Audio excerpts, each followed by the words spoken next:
Glória a Deus. Vamos abrir as nossas Bíblias lá no Evangelho de João, no capítulo 3, no versículo 14.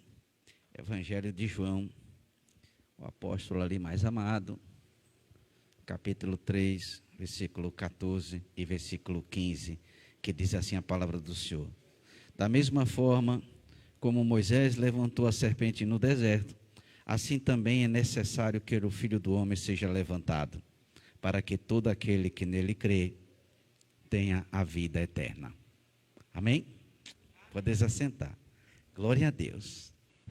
Glória a Deus, meus irmãos. Glória a Deus. Jesus está voltando, né? Jesus está vindo buscar a sua igreja.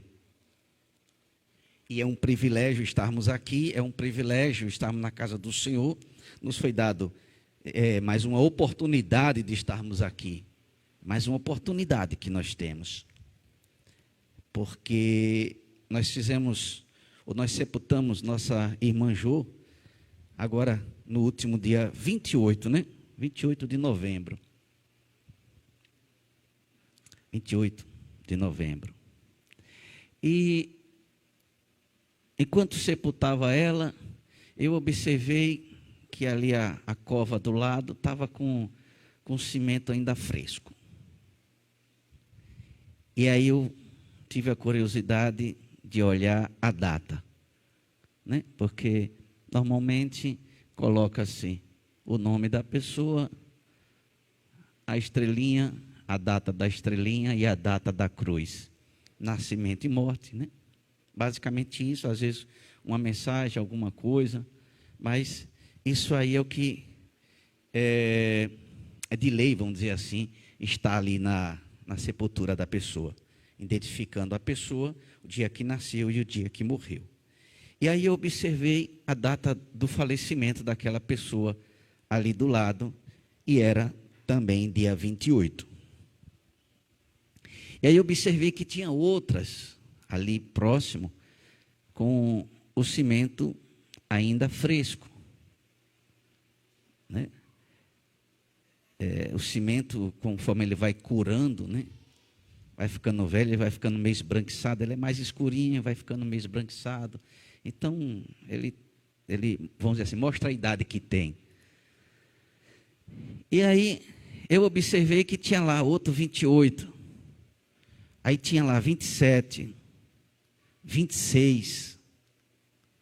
Então, totalizando aí nessas datas, umas 8 pessoas ali. 26, 27, 28. Sexta, sábado e domingo. O responsável, né, pelo sepultamento apressava a gente, a pessoa querendo falar, se despedir, apressando a gente. Porque ele dizia: ainda tenho mais 2 pessoas para sepultar. E ele ficou ali agoniado, como quem diz: vamos logo, que pode chegar aí a qualquer momento. Já está agendada para agora. Aí, quando ele sepultava, eu fui lá falar com ele, conversando com ele, perguntei. Tem 2 pessoas chegando aí agora para ser sepultada. Uma vai ser sepultada aqui, onde ela está, né? Aqui, bem ali, que tem uns espaços ainda vazios. E a outra vai ser sepultada lá do outro lado, que seria, me parece, eu não observei direito, mas me parece que foi dividido ali o cemitério, né? Ele falou assim: uma vai ser sepultada aqui, e a outra vai ser sepultada do outro lado, aí na catatumba. As catatumbas normalmente são pessoas que adquirem, né? Compram ali aquele pedaço de chão. Glória a Deus, como Abraão fez, né? Comprou aquele pedaço de chão para sepultar sua amada Sara. Sepultou numa caverna. Então, só ali, desses 3 dias, tinham cerca de 10 pessoas, só ali, aquele pedaço. Eu não saí andando pelo cemitério para ver os outros corredores. Com certeza, se fosse, eu iria encontrar mais covas com 28, 27, 26.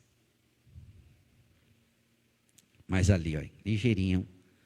Lembrando que nós temos mais 4 cemitérios, né, aqui na cidade. Mais 4. Ali é um só. Glória a Deus. Glória a Deus. Isso significa que a morte está aí, bem presente. Está buscando a quem possa tragar, né? Buscando a quem possa levar. E ela está encontrando e está levando. E está levando muita gente. Está levando muita gente. Tá? Bem? Um final de semana só ali, que foi contabilizado, né? Como eu disse, só ali, do lado ali, junto, num final de semana, 10 pessoas. Os que estão junto com aquele outro lá, né? Jesus veio para nos dar vida. Glória a Deus. Aqueles que partiram, a gente não sabe dizer como partiram e para onde foram, né? Como partiram, para onde foram. É bem verdade, o apóstolo Paulo já dizia, é bom estar com vocês, mas eu prefiro partir e estar com Cristo. É bem verdade que se nós partirmos com Cristo, é bem melhor que a gente esteja com Ele e não aqui. Óbvio. Amém? Óbvio. Ainda que a gente, né, fica assim, nós cristãos, às vezes temos a ideia de que aqui é melhor, mas lá é melhor. Se partir com Cristo é melhor, mas se partir sem Cristo,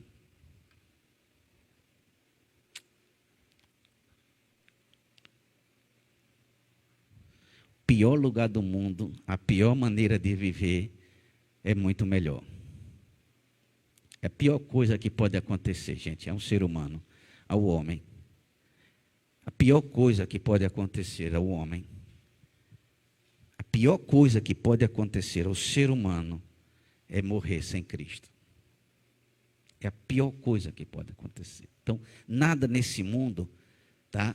Nada nesse mundo pode e deve nos afastar do amor de Cristo. É por isso que nós vimos ontem, né? O pastor Felipe falou aqui, nós vimos ontem a história de Daniel,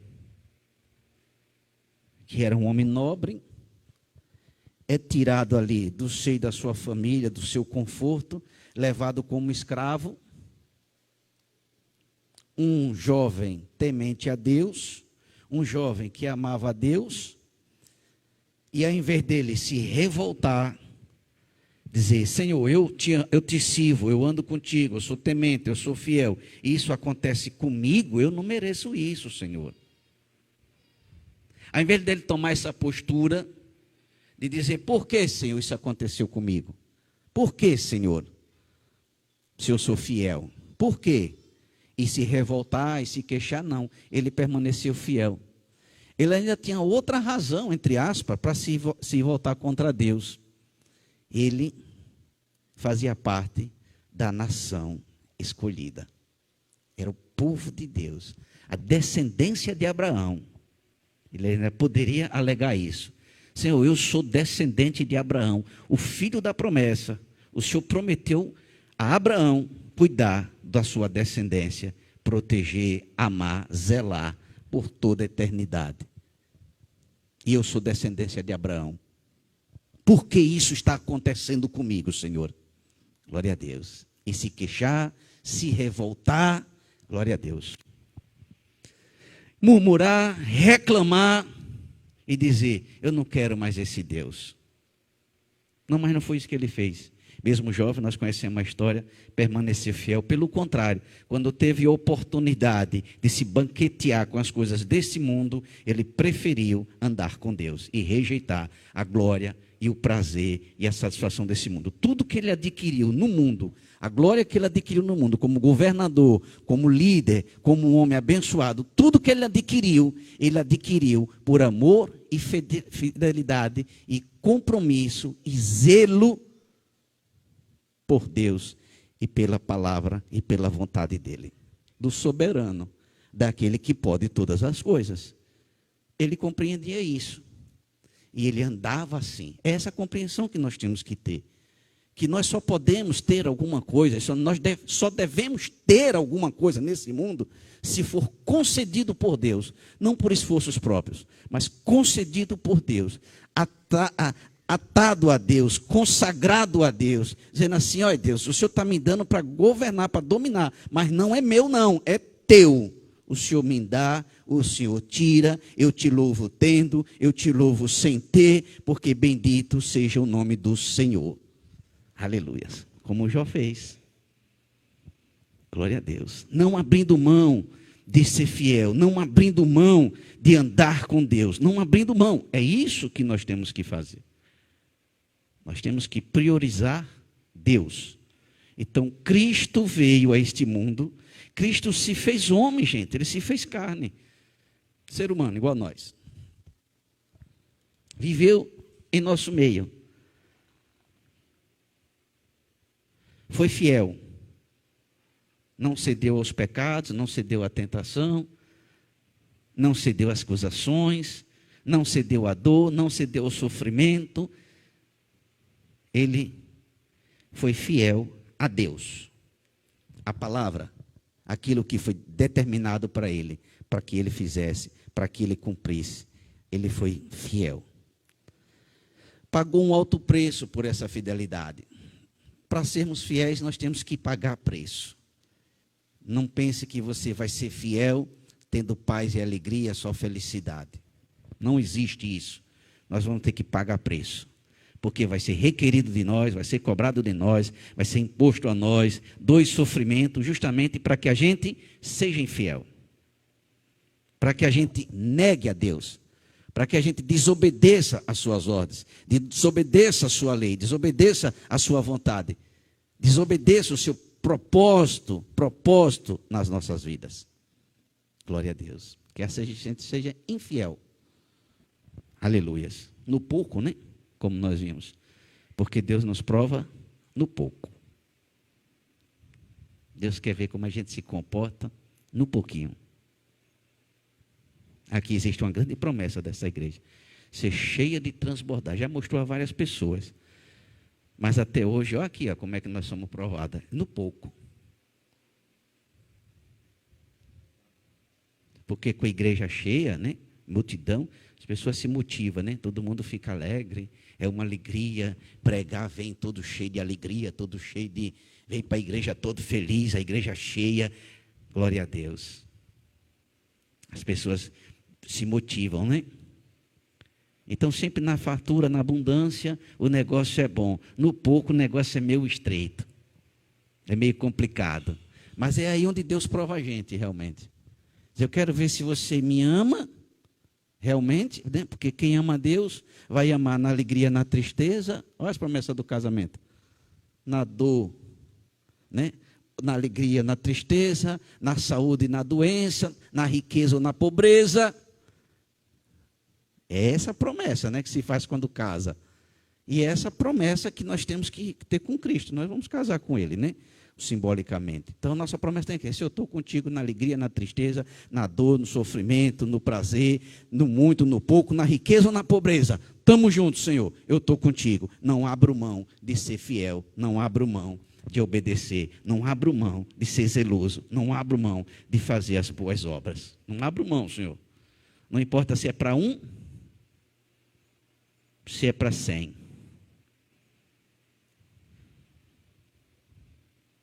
Não importa que eu faça para o Senhor. Não importa se é para um, se é para 100. Importa que eu faça para o Senhor.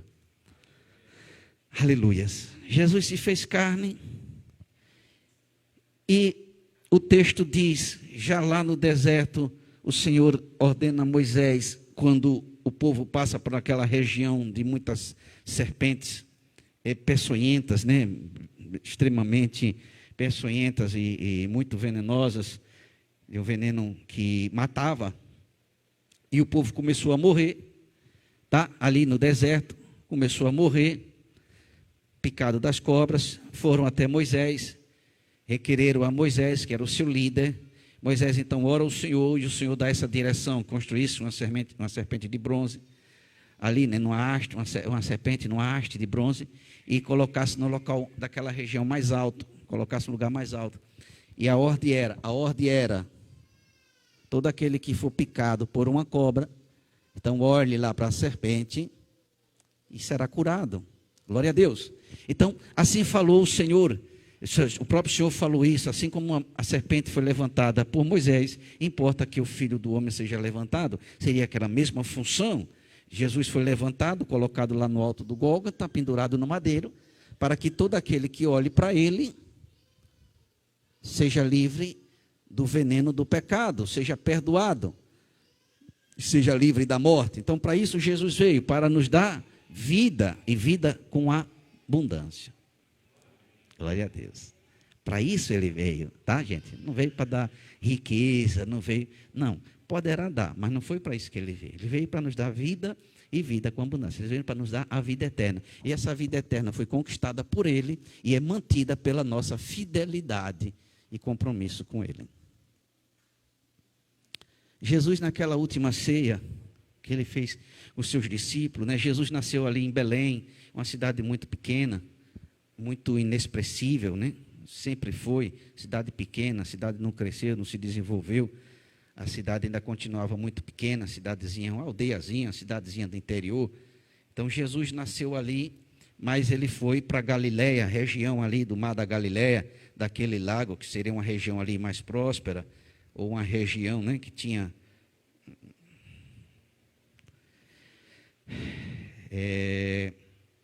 mais prosperidade aqui na região. Então ele cresceu ali, se desenvolveu ali, viveu ali seu ministério, e esporadicamente ia em Jerusalém, subia para Jerusalém. É cerca de 200 metros, né, abaixo ali, a região da Galiléia é cerca de 200 metros abaixo do nível do mar. Jerusalém é cerca de 800 metros acima do nível do mar. O Mar Morto fica a cerca de 400 metros abaixo do nível do mar. Então, Jerusalém é 800, Mar da Galiléia 800 acima, Mar da Galiléia 200 abaixo, e ainda se desce ali para o Mar Morto, que são 400 abaixo do nível do mar. Então, esporadicamente, como dizer, subamos a Jerusalém, né? Jerusalém é 800 porque também é um monte, né? Um morro lá.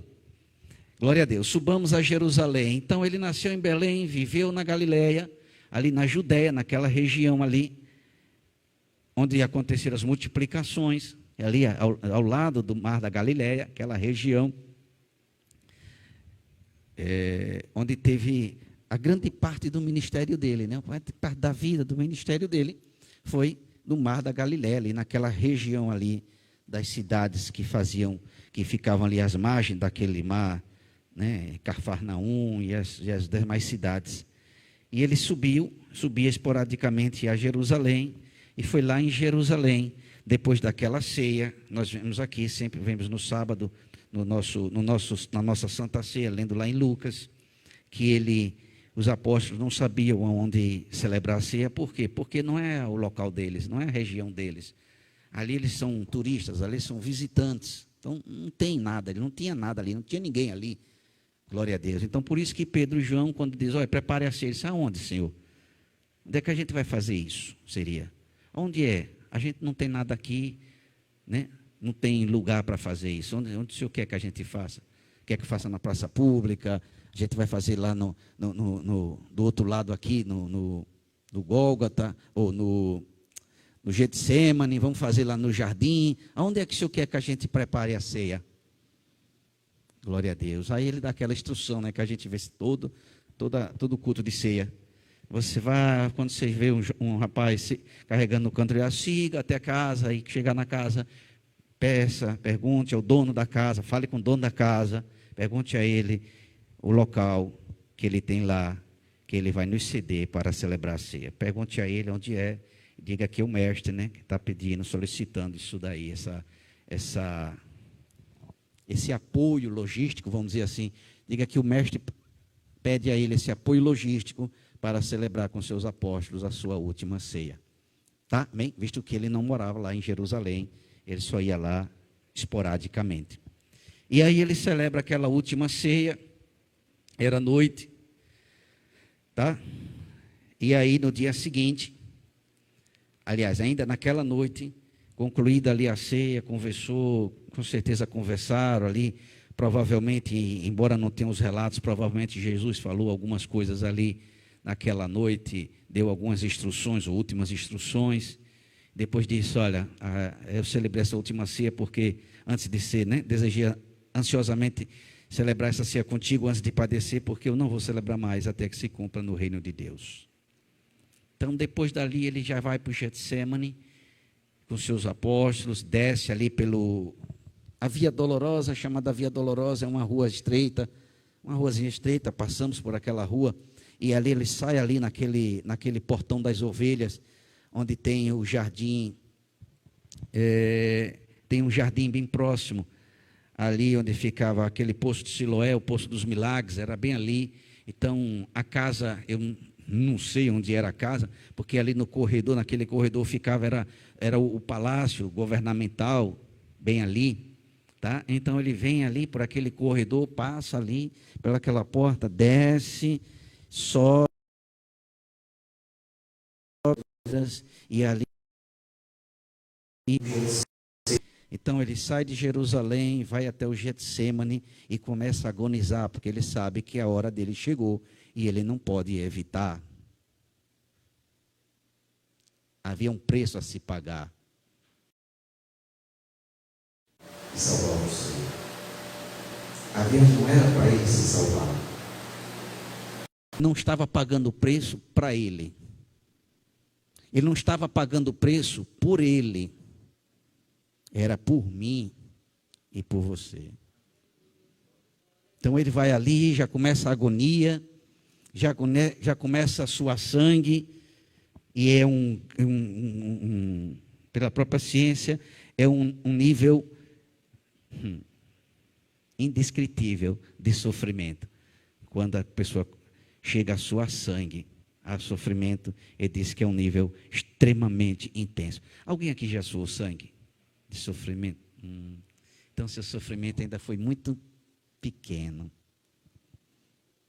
O seu sofrimento ainda foi muito pequeno. Você acha que foi grande, mas grande foi o do mestre. Não porque ele acha, mas é porque a ciência afirma. O sofrimento desse daí foi grande demais. E ele sofreu isso. Mais uma vez eu digo, não foi por ele. Foi por você. Foi por nós. Senhor, se for possível, passe de mim esse cálice. Mas não, filho, vai ter que passar por isso. Que seja feita a tua vontade e não a minha. Se eu preciso pagar o preço por eles, eu pago. Jesus é preso naquela noite, ali de madrugada. Senhor, se antes do galo cantar, você vai me negar 3 vezes ainda nesta noite. Jesus é levado acorrentado, preso, já começa a ser cuspido, levado, conduzido de um lado para o outro, Caifás, depois para o Sinédrio, e ele começa a ser, dentro dessa peregrinação matutina, ou pela madrugada, já começa a doer o sofrimento dele, que já começou no Getsemane, ali já começa agora as pessoas já, olha, condenando, açoitando, esbofeteando, cuspindo, glória a Deus, e levando de um lado para o outro. Leva para condenar aqui, eu não vejo no que condenar, eu não quero mexer com isso. Leva para o governador, não quero mexer com isso, não quero. Leva para o rei lá, Herodes, veja com ele lá. Não, leva para Pilatos, eu não quero. Leva de novo para Pilatos. Não, leva para Herodes, não, vai para Pilatos. Glória a Deus.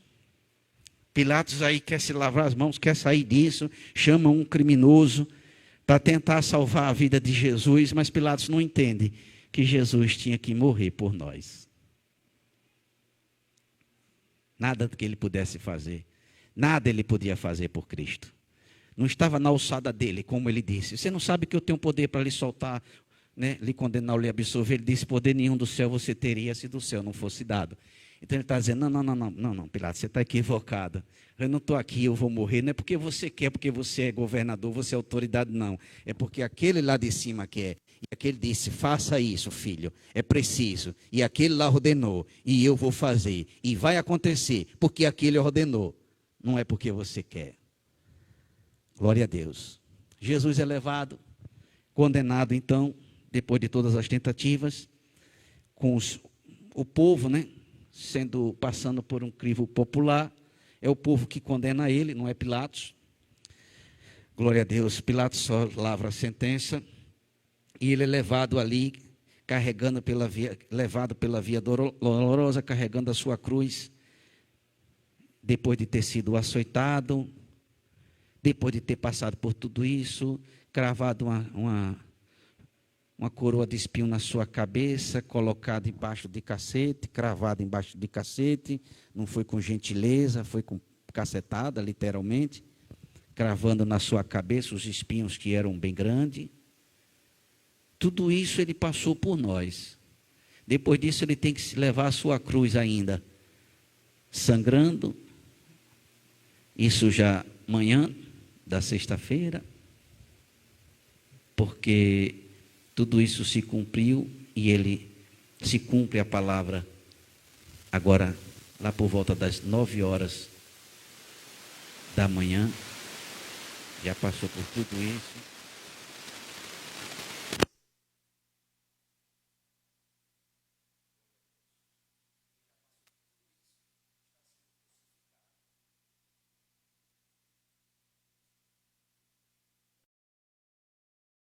E aí do madeiro. E aí se cumpre essa palavra. Assim como Moisés levantou a serpente nos desertos, importa que o Filho do Homem seja levantado, para que todo aquele que nele crê, que todo aquele que olhe para ele, não pereça, mas tenha a vida eterna. Glória a Deus. Jesus então morreu, pagou o preço. O inimigo diz que triunfou dele. O satanista diz que o inimigo triunfou dele. Hoje já tem religiosos dizendo isso. O fracasso da cruz. Tem religiosos falando isso. O fracasso da cruz. A derrota da cruz. Mas na realidade, vale o que está escrito. E o que está escrito é que Jesus triunfou do diabo, triunfou do nosso inimigo na cruz. Ali não foi a derrota como ele prega para os seus. Ali foi a vitória nossa, foi a vitória da humanidade. Porque quando Cristo morreu, nós passamos a ter direito à vida eterna. Amém?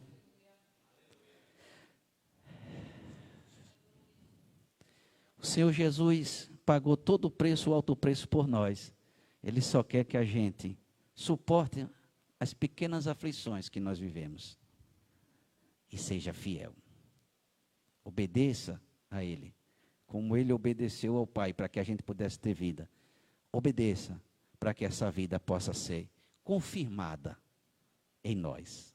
Porque a alma que pecar, o sacrifício vai ser inútil, vai morrer. Amém? Então, Isaías 53, versículo de 1 a 7, diz assim: quem deu crédito à nossa pregação? Enquanto ele passava ali, muitos riam, zombavam dele, muitos tratavam como um bandido. Isso aí é um bandido, criminoso. E quem se manifestou o braço do Senhor? Porque foi subindo como um renovo perante ele, e como raiz de uma terra seca, não tinha beleza nem formosura. E olhando para nós ele, não havia boa aparência nele, para que o desejássemos. Ele era desprezado e o mais rejeitado entre os homens, homem de dores e experimentado nos trabalhos, e comum de que era desprezado, e não fizemos dele caso algum. Verdadeiramente, ele tomou e as nossas dores levou sobre si, e nós o reputamos por aflito, ferido de Deus e oprimido. Por causa das nossas transgressões, e moído por causa das nossas iniquidades. O castigo que nos traz a paz estava sobre ele, e pelas suas pisaduras fomos sarados. Todos nós andávamos desgarrados como ovelhas, cada um se desviava pelo seu próprio caminho, mas o Senhor Iniquidade de todos nós. E ele foi oprimido e afligido, mas não abriu a sua boca. Como um cordeiro foi levado ao matadouro, e como ovelha muda perante os seus tosqueadores, assim ele não abriu a sua boca. Vamos ficar de pé, vamos orar ao